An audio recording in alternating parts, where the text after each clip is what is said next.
trust, and promises of forever. No one imagines that the same person once called home could one day become the cause of fear and pain.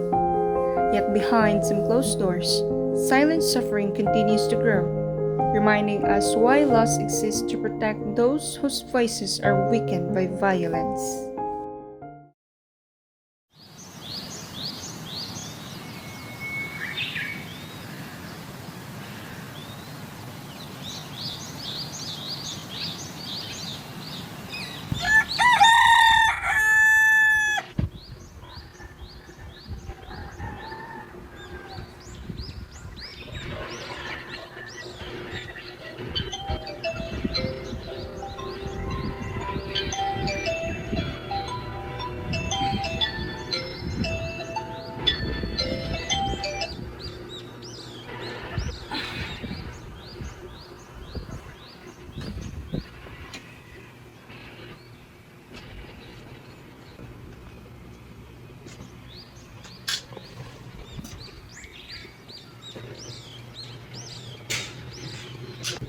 Anak, anak, anak ba ka na? Bata na, kay buntag na. Dito na, kaligo na. Kadungad na ko, kasi pa. Sige na, bangon na, bangon.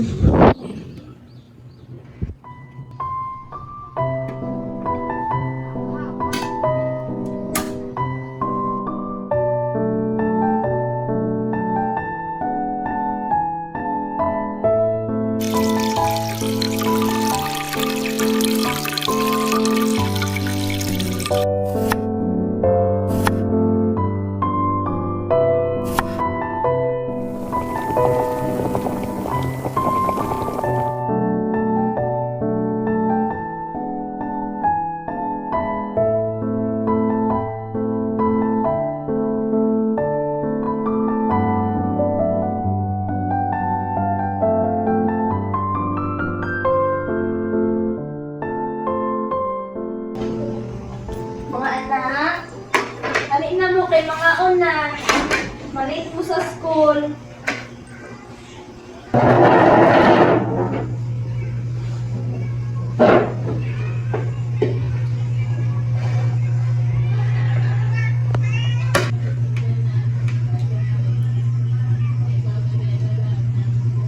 Nalo ka na mo, ma. By the way, ma, naalala may abutan para sa eskulahan. Dako-dako pa dyan ko para sa research. Kanusta na inyo kinahanglanon, anak? Pero nunta, ma. Kanang pwede ugma lang na siya. Wala pa bang good nakasweldo imuhang papa? Ako alang sa tong ingnon. Kira, Sige, anak. Pagtiwas sa agkaon. hindi naman ako to sa Sige. gili na ko, ma. Bukod lang. Nanggamay raman kay kagikaon, anak. Gili na ko. Oo, sa tapos mo kay Uga. Saan daw? Palitin ko ba ko, ma? Siya pa to imong papa. Magamit naman ni anak. Rita sa ha. Balik lang niya taong balik.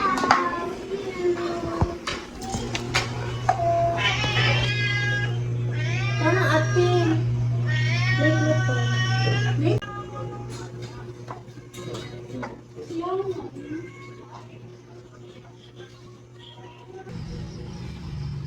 Bye, amping mo.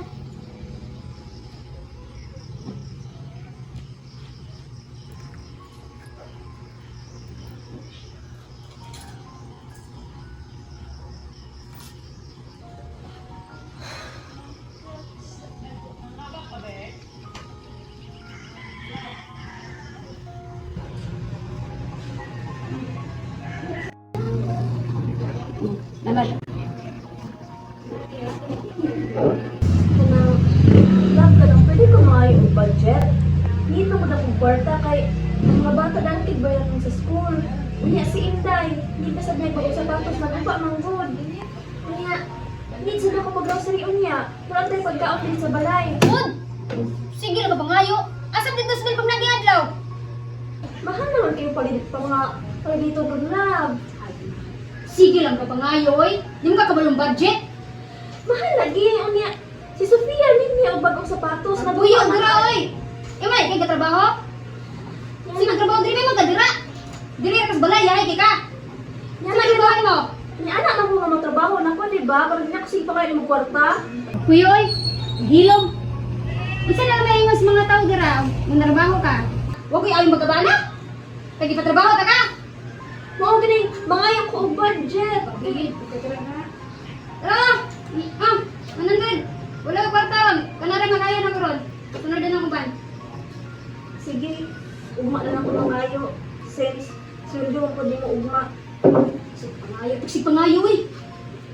Tulong budget, sig palit.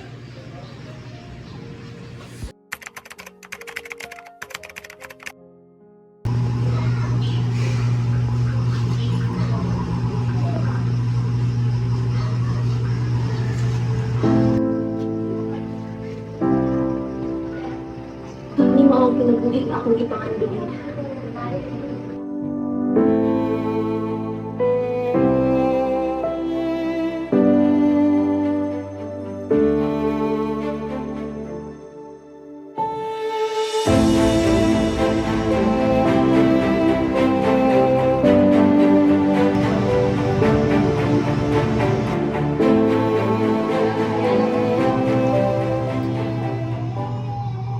Mao din na mahurot din ang budget. Sig palit anong may pulos ng gamit. Dili pwede nga. Kung kaugaling na po na akong palitan. Nya, ana sig lipstick mo ni gwapa ka na. Ha? Nana kay bana oy pagpuyo. Kasi ning pagwahan gapahan mo dira. Ito mga tao sa atbang? Ha? Kiat naman ka, di mo ka kabalong budget.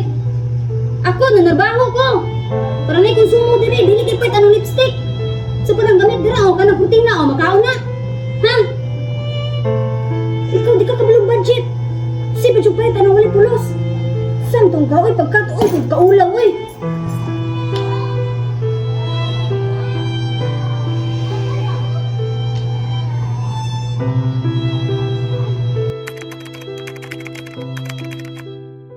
Wala. Wala. Kasi nakatulog na kasi pa ugma. Ugma na po na tanawa. Sige na. Sige na, kagabi na. Katulog na. Sige na, katulog na. Sige na, good night. Sige na, katulog na.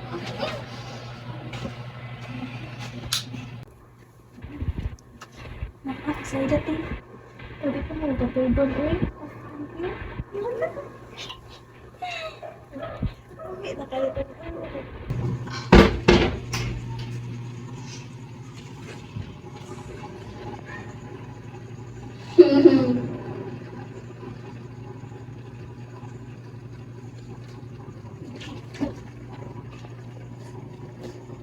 Sab!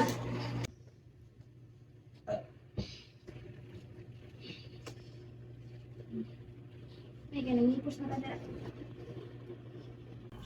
Ano ko mo gas? Sino kagikan? Pero may lang kagahubog-hubog.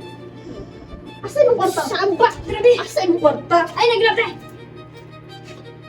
500? 500 na sobra sa imong kwarta? Di ba sweldo ni Bro? Pero kanina naman na sobra. Spray ako karon! Spray ako karon! Magbuhat ka asa mo ta! Ha? Buhat ka! Ay, pagsipong ka na asa ko ta ha! Ako na bilang kamutan! Sige na pinapalan ko! Ay, sikuan ko!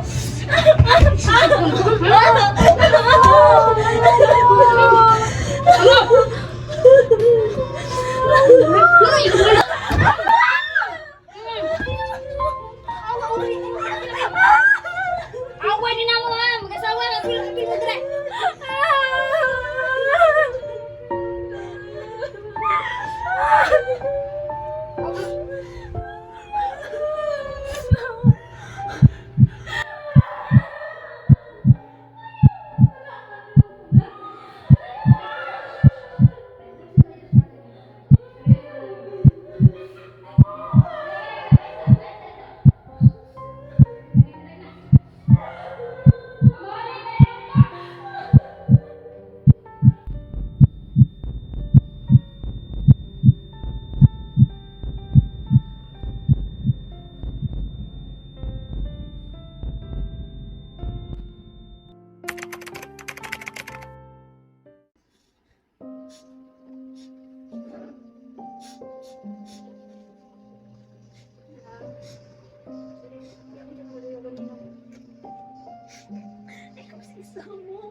Kabuto si bata mo lang.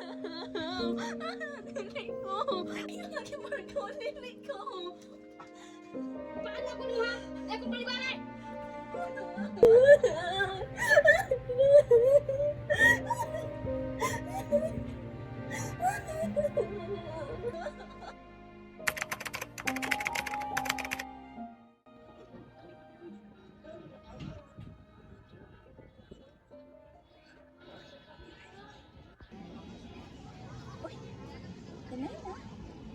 Uy, bes! Mura man kag gidatugan sa langit ug yuta. Uy, inom sa tubig oh. Hey, Bes. Salamat kaayo ha. Okay ra ka? Naipagduta sa balay? Kapta na pud kang Marco no.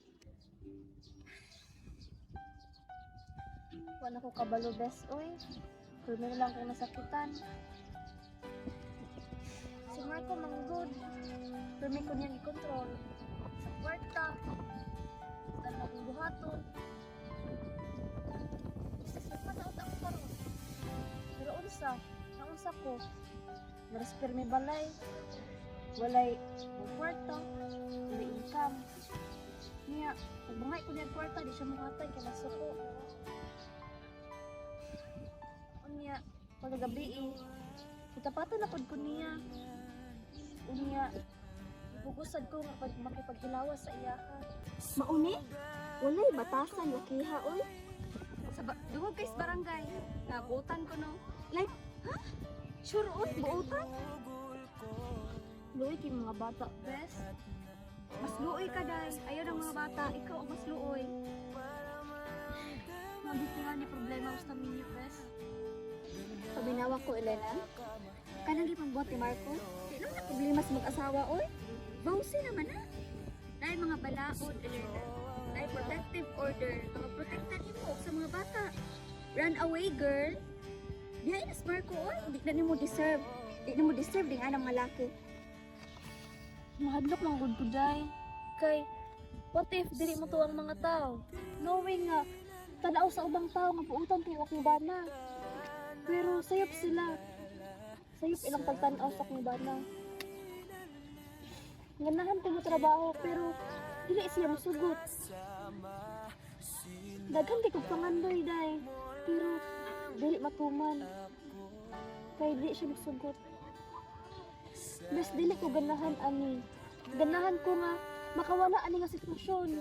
Dili ko ganahan ani Bes. Oo gani. Nya kanus apa man ka mulihok. Pumatay na ka. Ay kabala ka, bes. Tabangan kita. Mag-file ta og BPO karon dayon. Salamat, Bes.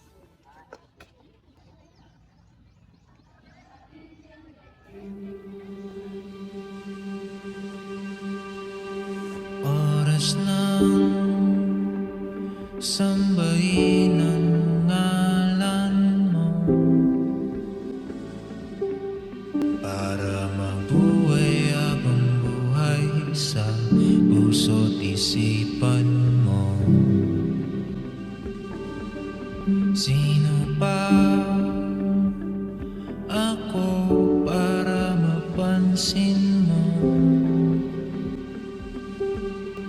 Mga dalangin ko sa'yo, sana'y pakinggan mo.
leave immediately. This is Barangay Protection Order under RA 1960. You must stay at least 100 meters away from them, their home, school, and workplace. Kung dili na ka pwede makakontak na Elena,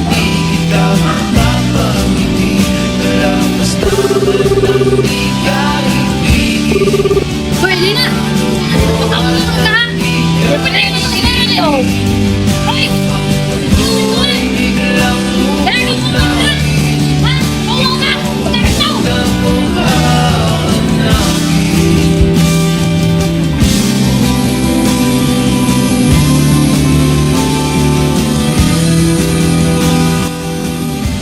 Sometimes, people only realize the value of love when the person they hurt has already chosen to walk away. In the end, violence does not only break trust, it breaks the very people we once promised to love. And when the law finally steps in, some realize too late that they have already lost someone they could never replace.